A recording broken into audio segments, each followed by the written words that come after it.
Hello everyone, आपका स्वागत है हमारे यूट्यूब चैनल पर। आज हम लोग इस वीडियो में देखने वाले हैं कि जो एचटेट टीजीटी साइंस का पेपर आता है हमारा, उसमें 2018 से लेकर 2024 तक कितने क्वेश्चंस आए हैं हमारे साइंस के, किस टॉपिक से आए हैं, कितने क्वेश्चंस आए हैं, कौन से टॉपिक हमारे मोस्ट इम्पॉर्टेंट होने वाले हैं जिनको हमें अच्छे से पढ़ना है, और इससे ओवरऑल हमें आइडिया हो जाएगा कि किस टॉपिक से कितने क्वेश्चंस हमारे उठाए जाते हैं। ठीक है, तो इस वीडियो में हम देखेंगे कैसे हमें इसकी प्रिपरेशन करनी है और किस किस टॉपिक को अच्छे से तैयार करना है। ठीक है, तो इसमें हमारे कितने हो जाते हैं, 420 PYQ है 2018 से लेकर 2024 में जो एचटेट टीजीटी साइंस में आए हैं। देखो, जो पहले एग्जाम होता था 15 से होता था, लेकिन उसमें क्या था, साइंस और मैथ 30 मार्क्स का आता था, तो उनके क्वेश्चंस नहीं लिए हैं इसमें जब हमारा सेपरेट होने लगा एचटेट साइंस का और एचटेट उसका मैथ का, ठीक है, दोनों को फिर अलग से 60 क्वेश्चंस आते हैं। तो इसमें हम 2018 से लेकर 2024 तक के जो 60 क्वेश्चंस पर ईयर आते हैं साइंस के, उन्हें एनालाइज करेंगे। ठीक है, तो हमारा इसमें देखो, सबसे पहले क्या देखना है हमें कि वाई स्ट्रेटेजी इम्पोर्टेंट। सबसे पहले तो हम यही देखते हैं कि हम जब किसी चीज़ को प्रिपेयर करते हैं तो सबसे पहले उसकी प्लानिंग करते हैं कि कैसे कैसे हम उसे तैयार करेंगे। अभी हमारे एग्जाम में मान लो 60 डेज है, तो 60 डेज में हमें उसे कैसे तैयार करना है। ठीक है, तो स्ट्रेटेजी तो हर एग्जाम की क्या होती है, मोस्ट इम्पॉर्टेंट ही होती है। ठीक है, इसमें सबसे मेन है हमारे जो हमारे स्टूडेंट्स हैं, सबसे बड़ी गलती क्या करते हैं। ठीक है, वो चीज़ें हम सारी देखेंगे कि हाँ, जो बच्चे होते हैं जो फर्स्ट टाइम दे रहे हैं या फिर 1-2 टाइम दे चुके हैं, तो उनका क्या है, वो क्या गलतियां करते हैं। स्टडी वो क्या करते हैं, सारे सिलेबस को पढ़ लेते हैं, लेकिन एचटेट में क्या होता है, बहुत सारे क्वेश्चंस क्या होते हैं, रिपीट भी होते हैं, और कुछ चैप्टर्स हमारे फिक्स होते हैं जिसमें से वो बार बार क्वेश्चन पूछते हैं। लेकिन हम क्या ट्राई करते हैं कि हम पूरा सिलेबस कवर करने पे फोकस करते हैं कि सारा सिलेबस कर लेते हैं। अब ये नहीं देखते कि जो एग्जाम में आ रहा मोस्ट इम्पॉर्टेंट क्या है, उसे ज़्यादा अच्छे से करना है। ठीक है, उसके बाद क्या है, बट एग्जाम क्वेश्चन क्या आते हैं आपके, लिमिटेड पोर्शन से आते हैं, ये चीज़ हमने देख ली। ठीक है, उसके बाद क्या है, total question in HTET TGT में हमें पता है 150 क्वेश्चंस आते हैं। ठीक है, 150 जो क्वेश्चन आते हैं उसमें से 90 जो क्वेश्चन है वो हमारे जनरल पेपर के होते हैं, और जो 60 क्वेश्चंस होते हैं वो हमारे सब्जेक्ट के होते हैं। ठीक है, सब्जेक्ट में भी फिर हमारे साइंस में क्या होते हैं, हमारे साइंस में जो वेटेज जा रहा है एनालिसिस करने से 2024 का 2018 से अगर हम एनालिसिस करें तो हम देखते हैं कि फिजिक्स में 30% आ रहा है हमारा, 30.95, केमिस्ट्री से 33.81% आते हैं, और बायोलॉजी से जो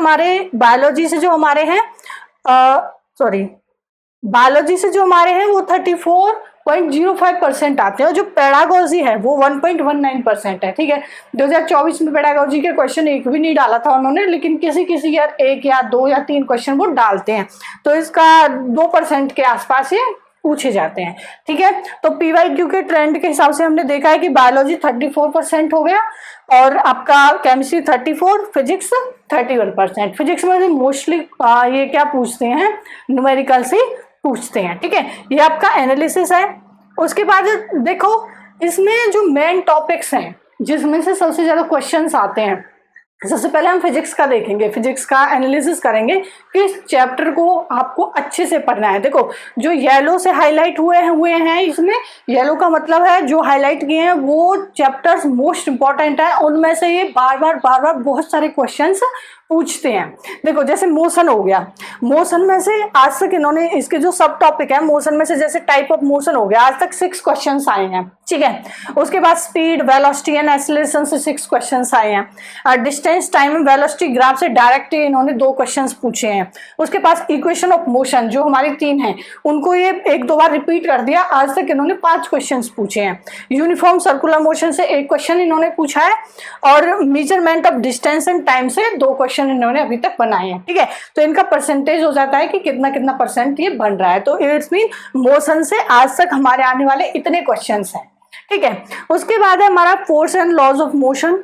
इसमें से टाइप ऑफ फोर्स से 2 क्वेश्चन इन्होंने पूछे हैं, न्यूटन्स लॉ ऑफ मोशन से 6 क्वेश्चन पूछे हैं, फ्रिक्शन से आज तक इन्होंने 5 क्वेश्चन पूछे हैं। ठीक है, इसमें से भी सिंपल क्वेश्चन ही बनते हैं। ग्रेविटेशन, जो ग्रेविटेशन है इसमें से डायरेक्ट भी पूछते हैं, मोस्टली इसमें न्यूमेरिकल्स पूछे जाते हैं। ठीक है, यूनिवर्सल लॉ ऑफ ग्रेविटी से 4 क्वेश्चन आए हैं, मोशन अंडर ग्रेविटी से 5 क्वेश्चन अभी तक आए हैं, मास एंड वेट से 2 क्वेश्चन, प्रेशर एंड बायोन्सी से इनके कितने आए हैं, 3 क्वेश्चन अभी तक आए हैं। ठीक है, इनमें से ग्रेविटेशन जो हो जाता है वो मोस्ट इंपॉर्टेंट हो जाता है, तो इस टॉपिक को आपको क्या करना है, अच्छे से पढ़ना है, इसके जितने भी न्यूमेरिकल्स हैं उनकी हाथ से प्रैक्टिस करनी है। ठीक है, उसके बाद है हमारा वर्क एनर्जी पावर। ठीक है, इसमें से वर्क डन बाय फोर्स से 3 क्वेश्चंस पूछे हैं, काइनेटिक एंड पोटेंशियल एनर्जी से 7 क्वेश्चंस पूछे हैं, पावर से इन्होंने 2 क्वेश्चन पूछे हैं, जो न्यूमेरिकल बना के भी ये दे देते हैं। ठीक है, न्यूमेरिकल फॉर्म में ही ज्यादा आते हैं वर्क एनर्जी पावर के। साउंड है, साउंड से इनके डायरेक्ट क्वेश्चन भी आते हैं, न्यूमेरिकल भी आते हैं, मोस्टली तो डायरेक्ट क्वेश्चन ही आते हैं। तो साउंड के हमारे हो गए, sound wave and speed of sound 6 question numerical form में इन्होंने दिए हैं। इको एंड एप्लीकेशन के 5 क्वेश्चन इन्होंने दिए हैं। ठीक है, उसके बाद आता है आपका लाइट मोस्ट इंपॉर्टेंट हो जाता है, इस टॉपिक को आपको बार बार रिवाइज करना है। ठीक है, इसमें क्या है, बेसिक प्रॉपर्टीज ऑफ लाइट का अभी तक इन्होंने एक ही क्वेश्चन पूछा है। ठीक है, रिफ्लेक्शन एंड मिरर का इन्होंने 6 क्वेश्चंस पूछे हैं, और रिफ्रैक्शन पे बहुत सारे क्वेश्चन आते हैं, 8 क्वेश्चन अभी तक आए हैं। इसमें से तो मतलब पर ईयर 1-2 क्वेश्चन आता ही आता है रिफ्लेक्शन एंड रिफ्रैक्शन का। ठीक है, उसके बाद लेंस एंड मैग्निफिकेशन के 4 क्वेश्चन, ये भी इंपॉर्टेंट टॉपिक है। लेंस एंड मैग्निफिकेशन से भी ये या न्यूमेरिकल में दे या फिर नॉर्मल भी पूछ लेते हैं कि जो हमारे व्हीकल्स होते हैं उनमें कौन सा लेंस यूज होता है। ठीक है, वो आपका कौन सा हो गया, जो भी लेंस होता है। ठीक है, उसके बाद है ह्यूमन आई इतना इंपॉर्टेंट नहीं है, बट इसमें से 1-2 क्वेश्चन ये डालते हैं पर ईयर। इसमें से कौन सा हो गया, जैसे आपका डिफेक्ट ऑफ विजन, इसमें से मोस्टली क्वेश्चन आता है, 3 क्वेश्चन अभी तक आ चुके हैं। प्रिज्म एंड डिप्रेशन में से 3 क्वेश्चन आ सकते, डिस्पर्जन में से 3 क्वेश्चन आ चुके हैं। एटमॉस्फेरिक रिफ्रैक्शन एंड स्कैटरिंग से 3 क्वेश्चन आ चुके हैं। ठीक है, इसमें से भी कुछ क्वेश्चंस ये डालते हैं। इलेक्ट्रिसिटी आपका मोस्ट इंपॉर्टेंट हो जाता है, इसमें से कौन कौन से क्वेश्चन इसमें सारे मोस्टली न्यूमेरिकल्स आते हैं। ठीक है, किस पे बनता है, इलेक्ट्रिक करंट एंड सर्किट पे 7 क्वेश्चन इन्होंने पूछे हैं। सीरीज एंड पैरेलल सर्किट पे 6 क्वेश्चन अभी तक पूछे हैं। हीटिंग इफेक्ट एंड पावर पे 5 question. It's mean electric current and circuit पे 7 क्वेश्चन पर ईयर, 1 या 2 क्वेश्चन ये डालते हैं। ठीक है, उसके बाद आता है मैग्नेटिज्म में मैग्नेटिक फील्ड से 5 क्वेश्चन इन्होंने दिए हैं। फ्लेमिंग रूल से 3 क्वेश्चन आए हैं, और इलेक्ट्रोमैग्नेटिक एंड इलेक्ट्रिक मोटर से 4 क्वेश्चन इन्होंने दिए हैं। टोटल वेटेज हमारा 30.95 मीन्स 31 के अप्रॉक्स कितनी जाती है, इसकी परसेंटेज जाती है फिजिक्स की। ठीक है, जिसमें से कुछ न्यूमेरिकल्स होते हैं और कुछ ये डायरेक्ट भी पूछते हैं क्वेश्चन को। इसके बाद देखते हैं हम किसका, केमिस्ट्री का एनालिसिस करेंगे कि किस टॉपिक से कितने क्वेश्चंस इन्होंने अभी तक पूछे हैं। ठीक है, सबसे पहले जो टॉपिक है ये 9th एंड 10th के ही मोस्टली वो होते हैं आपके टॉपिक्स। ठीक है, कुछ क्वेश्चंस इनके 11-12 से भी जाते हैं, वो आपको पता होगा, वो 10 to 15% ही 11-12 से जाता है, बाकी 9-10th का ही होता है। 9-10th अगर अच्छे से कर लेते हैं तो 11-12 के जो प्रीवियस ईयर में आपके क्वेश्चंस आ चुके हैं उन्हें ही आप अच्छे से अगर कर लो, 11-12 भी नहीं पढ़ रहे हो, और 10th तक को तो बिल्कुल ही मतलब अच्छे से कर लेना है, एक एक क्वेश्चन को हाथ से, एनसीईआरटी को बिल्कुल कई बार कर देना है एग्जाम तक। ठीक है, तो उसके बाद देखेंगे सॉर्टिंग मटेरियल एंड ग्रुप। इसमें से आपका object around us, properties of material, appearance, hardness, इस पे एक क्वेश्चन ही अभी तक बना है। सॉल्युबल और इनसॉल्युबल, ट्रांसपेरेंसी, इस पे एक क्वेश्चन इनका बना है। उसके बाद आता है आपका सेपरेशन ऑफ सब्सटेंसेस, ये इंपॉर्टेंट है। जैसे आपका क्या हो गया, mixture and type of mixture में से एक क्वेश्चन दिया, ये तो इतना नहीं है, लेकिन ये जो आपका आता है ना, filtration, evaporation, sedimentation, decantation, sieving, winnowing, इसमें से 1-2 क्वेश्चन ये डाल देते हैं। ठीक है, ये इंपॉर्टेंट है आपका थोड़ा सा। उसके बाद है आपका एसिड बेस एंड सॉल्ट जो टॉपिक है ना, ये आपका इंपॉर्टेंट है। एसिड बेस एंड सॉल्ट ये इंपॉर्टेंट है। ठीक है, इसमें से देखो हर साल acid base and natural indicators पे कितने क्वेश्चन पूछे इन्होंने, 7 क्वेश्चन पूछे, मतलब पर ईयर 1-2 क्वेश्चन इसके आते ही आते हैं। एसिड बेस से 10th क्लास से है अपना। उसके बाद है न्यूट्रलाइजेशन एंड इट्स यूजेज, इसके इक्वेशन वगैरह पूछ लेगा। न्यूट्रलाइजेशन क्या होता है, ये आपके जो सॉल्ट होते हैं, तो सॉल्ट से 5 क्वेश्चन इन्होंने बनाए हैं, मतलब पर ईयर एक आधा क्वेश्चन इसका आता ही है। उसके बाद है आपका फिजिकल एंड केमिकल चार्ज, इसमें से आपका हो गया फिजिकल चार्ज में से ये 3 क्वेश्चन इसमें से दे दिए इसने। उसके बाद है कोल और पेट्रोलियम, कोल और पेट्रोलियम पे इसने 5 क्वेश्चन पूछ रखे हैं।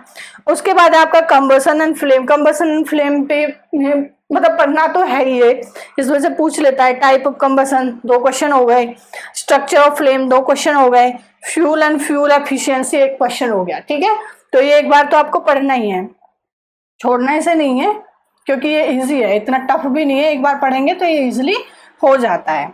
ठीक है, फिर उसके बाद आता है आपका नेक्स्ट जो चैप्टर है matter in our surrounding. Matter in our surrounding simple chapter है, डायरेक्ट क्वेश्चन इसमें से पूछे जाते हैं और ये इंपॉर्टेंट भी है। देखो इसमें सबसे पहले देखो आप nature of matter and particle के 3 क्वेश्चन, उसके बाद देखो स्टेट्स ऑफ मैटर। टफ नहीं है ये चैप्टर, क्या इजी है। स्टेट्स ऑफ मैटर को अगर अच्छे से पढ़ लेते हैं ना तो इसमें से 10 क्वेश्चन है, मतलब 1 या 2, कभी कभी 3 क्वेश्चन भी इसमें से डाल देता है, तो इसका मतलब ये मोस्ट इंपॉर्टेंट है। इस टॉपिक को छोड़ना नहीं है, अच्छे से पढ़ना है, एनसीईआरटी को कई बार पढ़ना है। ठीक है, उसके बाद है change of state and evaporation में से 6 क्वेश्चन इसने पूछ रखे हैं। ठीक है, उसके बाद है इस मैटर अराउंड द प्योर, जो 9th क्लास का आपका सेकंड चैप्टर है, उसमें से देखो उसमें मिक्सचर एंड सॉल्यूशन में से 5 क्वेश्चन पूछ रखे हैं। प्योर सब्सटेंसेस केमिकल चेंज में से 3 क्वेश्चन पूछ रखे हैं। उसके बाद है atom and molecule. Atom and molecule जो चैप्टर है ये भी आपका मोस्ट इंपॉर्टेंट है। ठीक है, एटम एंड मॉलिक्यूल आपका ये भी मोस्ट इंपॉर्टेंट है। इनमें से देखो कितने कितने क्वेश्चन इसने पूछ रखे हैं। इसमें से देखो फर्स्ट है law of chemical combustion, 2 question. जो मोस्ट इंपॉर्टेंट है मोल कंसेप्ट और मॉलिक्यूलर मास। देखो मॉलिक्यूलर मास और मोल कंसेप्ट से ये थोड़ा सा मतलब इतना इजी नहीं कह सकते, बट अगर इसे पढ़ लेते हो तो मतलब इसमें से 2-3 क्वेश्चन कभी मतलब पर ईयर ऐसा हुआ ही नहीं कि इसमें से वो पूछता नहीं है। तो मोल कंसेप्ट में से थोड़ा सा आपको पढ़ने की जरूरत है, थोड़ा मतलब इतना इजी भी नहीं है ये, लेकिन इसको पढ़ेंगे तो आराम से समझ आ जाता है। इसमें से 14 क्वेश्चन है, मतलब 2 क्वेश्चन या 3 क्वेश्चन पर ईयर की इसकी एवरेज निकलती है। उसके बाद है केमिकल फॉर्मूला, डायरेक्ट फॉर्मूले भी पूछ लेते हैं, तो 2 क्वेश्चन इन्होंने बनाए हैं इसके। तो मोस्ट इंपॉर्टेंट है एटम एंड मॉलिक्यूल्स। उसके बाद है स्ट्रक्चर ऑफ एटम। ठीक है, स्ट्रक्चर ऑफ एटम में से charge particle and atomic structure में से 5 क्वेश्चन है। इलेक्ट्रॉन डिस्ट्रीब्यूशन एंड वैलेंसी में से 6 क्वेश्चन है, वैलेंसी के क्वेश्चन आते हैं। उसके बाद है आपका atomic number and mass number, 3 question direct पूछ लेते हैं, किसी भी कौन से ग्रुप में से है ये सब चीजें। ठीक है, उसके बाद है केमिकल रिएक्शन, ये मोस्ट इंपॉर्टेंट है। केमिकल रिएक्शन आपका किसमें है, 10th क्लास में। Chemical equation 6 question chemical equation में से है। टाइप ऑफ रिएक्शन, ये तो एक क्वेश्चन बनता ही है पर ये टाइप ऑफ रिएक्शन का। ठीक है, ऑक्सीडेशन इन डेली लाइफ, इसका एक क्वेश्चन हो गया आपका। उसके बाद है आपका metal and non metals. Metal and non metal भी इंपॉर्टेंट सही हो जाता है, इजी है, आराम से हो जाता है। इसमें क्या है फिजिकल एंड केमिकल प्रॉपर्टीज के 5 क्वेश्चन पूछे हैं अभी तक। आयनिक कंपाउंड के 2 क्वेश्चन पूछे हैं। उसके बाद एक्सट्रैक्शन एंड रिफाइनिंग के 6 क्वेश्चन पूछे हैं और कोरोजन प्रिवेंशन के 2 क्वेश्चन पूछे हैं। ठीक है, उसके बाद है कार्बन एंड इट्स कंपाउंड, ये आपका 10th क्लास में से कार्बन एंड इट्स कंपाउंड, ये भी मोस्ट इंपॉर्टेंट है। ठीक है, इसको अच्छे से पढ़ लेना है, कार्बन एंड इट्स कंपाउंड को कई बार पढ़ना है। तो इसमें क्या है covalent bonding in carbon, 8 question, tough नहीं है, ये भी इजी चैप्टर है। ठीक है, उसके बाद है chemical property in carbon compound, 9 question. उसके बाद है ethanol and ethanoic acid, 4 question. Ethanol special इन्होंने दे दिया कि इथेनॉल से बहुत सारे क्वेश्चंस आते हैं अलग से। Soap and detergent 5 question, soap and detergent important हो जाता है, छोटा सा टॉपिक है और हर साल इसमें से 1-2 क्वेश्चन आ जाते हैं। ठीक है, कि कौन सा लियोफोबिक है, कौन सा लियोफिलिक है, तो इसमें ये 1 या 2 पेज का है जिसमें से हर साल 1 या 2 क्वेश्चन बनते ही बनते हैं। ठीक है, तो ये भी इजी है। इसमें टोटल वेटेज देखेंगे तो वही 34%, मीन केमिस्ट्री आपकी इंपॉर्टेंट हो जाती है, ज्यादा टफ भी नहीं है, तो इसमें आप अच्छे से स्कोर कर सकते हैं, ये अच्छा चांस हमारे पास होता है। उसके बाद देखते हैं हम बायोलॉजी का सब्जेक्ट एनालिसिस, कि बायोलॉजी में किस चैप्टर से कितने क्वेश्चंस आते हैं। इसमें सबसे पहला चैप्टर तो वही हमारा हो जाता है भाई सेल।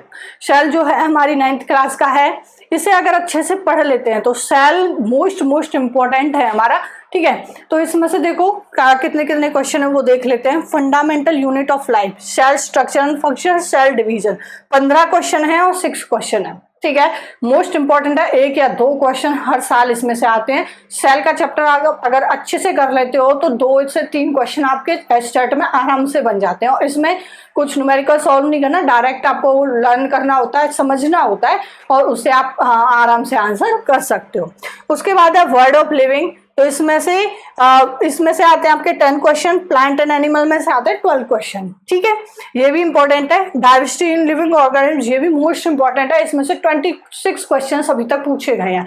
कौन सा टॉपिक है भाई? Diversity in living organism. ये इतना इजी नहीं है, बट अगर पढ़ेंगे तो इतना टफ भी नहीं है, ठीक है, एक बार पढ़ लेते हो तो ये भी हो जाता है, और इसे छोड़ नहीं सकते क्योंकि इसमें 26 क्वेश्चन अभी तक इन्होंने दिए हैं, तो मोस्ट इंपॉर्टेंट है। इसमें classification of plants and animals है जो आपका डाइवर्सिटी वाला है, ये मोस्ट इंपॉर्टेंट है, ठीक है।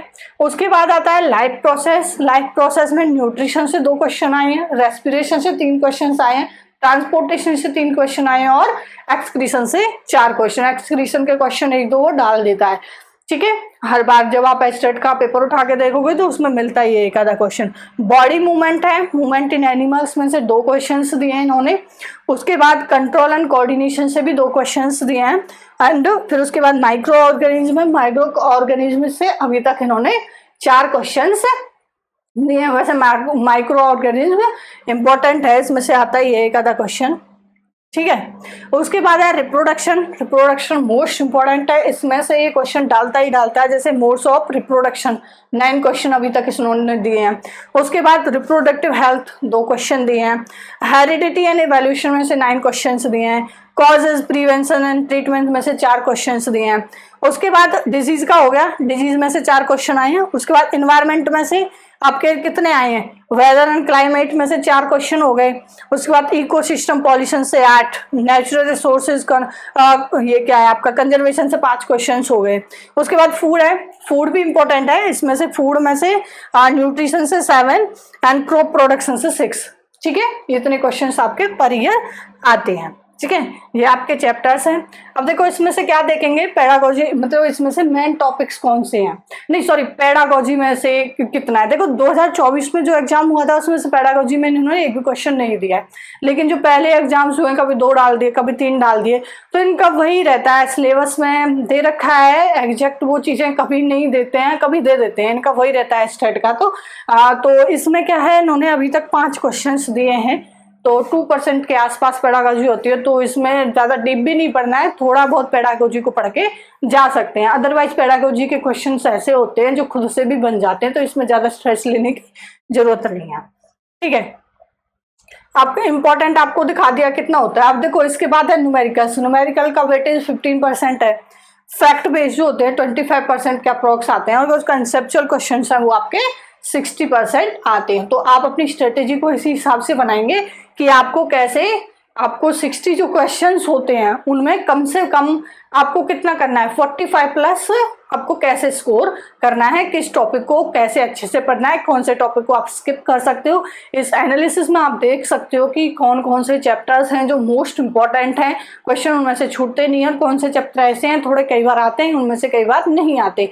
तो उन चैप्टर्स को हम क्या कर सकते हैं, थोड़ा इग्नोर भी कर सकते हैं। इग्नोर तो खैर नहीं करना है, लेकिन फिर भी उनके कंपैरिजन में आप क्या कर सकते हो, थोड़ा कम पढ़ सकते हो, लेकिन जो मोस्ट इंपॉर्टेंट और हर साल आते हैं उन चैप्टर्स को आप बार बार रिवाइज कर सकते हो। मेन जो बच्चे वही है कि जो गलती करते हैं एनसीईआरटी को नहीं पढ़ते हैं, तो एनसीईआरटी को आपको नहीं छोड़ना है। उसे अभी एग्जाम में 40 से 50 दिन भी हैं, तो उसे कम से कम 3 से 4 बार रिवाइज कर सकते हैं, ठीक है।